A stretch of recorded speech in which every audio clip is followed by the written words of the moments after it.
전국의 다양한 지역 뉴스들을 만나보는 시간이죠. CTN 로컬 시간입니다. 네, 오늘은 어떤 내용들이 올라와 있는지 확인해 보시죠. 네, 부산과 경남 간 행정 통합의 필요성과 구체적 방안을 내용으로 한 최종 의견서가 각 시도지사에게 전달됐습니다. 전문가들은 양 지역의 통합 여부는 주민투표를 통해 결정돼야 한다는 입장입니다. 하준 기자입니다.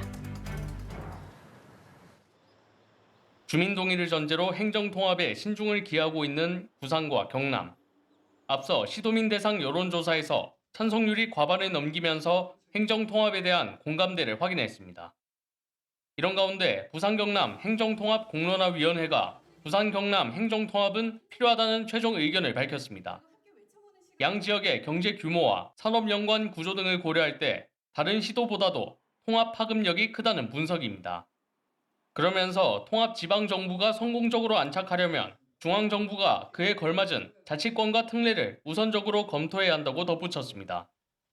다만 지역 간 불균형 등 우려도 적지 않은 만큼 통합 여부는 주민 투표를 통해 최종 결정해야 한다고 조언했습니다. 통합 결정의 정당성을 확보하고 통합 이후의 갈등과 시행착오를 최소화하기 위해서 행정통합 최종 결정은 주민 투표를 통해 공론화위의 최종 의견서에는 가칭 경남 부산 특별시의 조직구조 개편안과 각 권역별 발전 전략 등의 내용으로 특별법 초안이 담긴 것으로 전해집니다. 구체적으로는 경남 거창과 부산 해운대를 1시간대로 연결하는 광역교통망 구축과 인구 감소 지역을 위한 상생 기금 마련 등이 거론됩니다. 서비스 금융, 그다음 인적 자원, 그 위에다가 우리 경남이 가지고 있는 강점들 조방원 그리고 경남의 어떤 제조 강점 이것들이 이제 합쳐짐으로 인해 가지고 양질의 많은 어떤 일자리를 우리는 창출하겠다는. 한편 주민투표 시행 시기 등 행정통합의 청사진은 이르면 다음 달 중 부산시장과 경남지사가 공동 발표할 것으로 보입니다. 공론화위는 이번 최종 의견서를 경남도와 부산시에 전달하는 한편 장기적으로는 울산시를 포함한 동남권의 완전한 통합을 목표로 노력해 줄 것을 당부했습니다. 연합뉴스TV 하주입니다.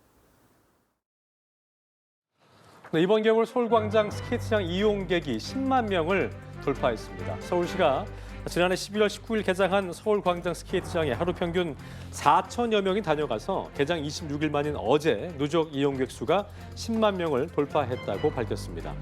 서울시는 지난 겨울 하루 평균 이용객이 3,200여 명으로 이번 겨울 뚜렷한 증가세를 보이고 있다고 설명했습니다. 서울광장 스케이트는 다음 달 8일까지 운영하고 이용료는 1,000원입니다. 인천 연수구가 롯데바이오로직스와 지역 발전을 위한 업무 협약을 맺었습니다.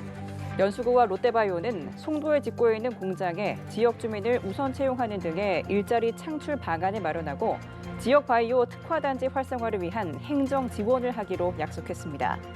롯데바이오는 송도 11공구 20만 2천여 제곱미터 부지에 거대 생산 공장을 짓는 사업을 추진 중입니다.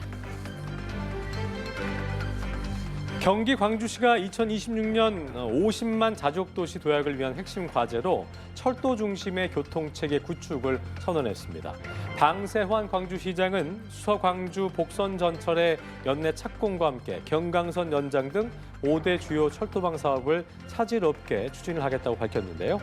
서울 강남구 수서역과 경기 광주역을 잇는 총 연장 19.4km의 복선 전철은 2030년 개통 예정으로 광주에서 수서까지 10분대에 도달이 가능할 것으로 예상했습니다.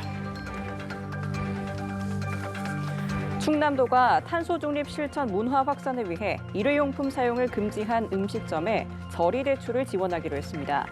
충남도는 오늘 충남도청에서 NH농협, 충남외식업회와 업무 협약을 맺고 업소당 최대 3천만 원씩 모두 400곳을 지원할 계획을 밝혔습니다.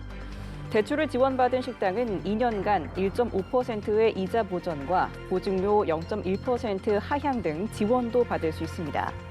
희망업소는 충남신용보증재단에 신청하면 되며 추천서 확인 등 절차를 거쳐 NH농협이 대출을 지원합니다.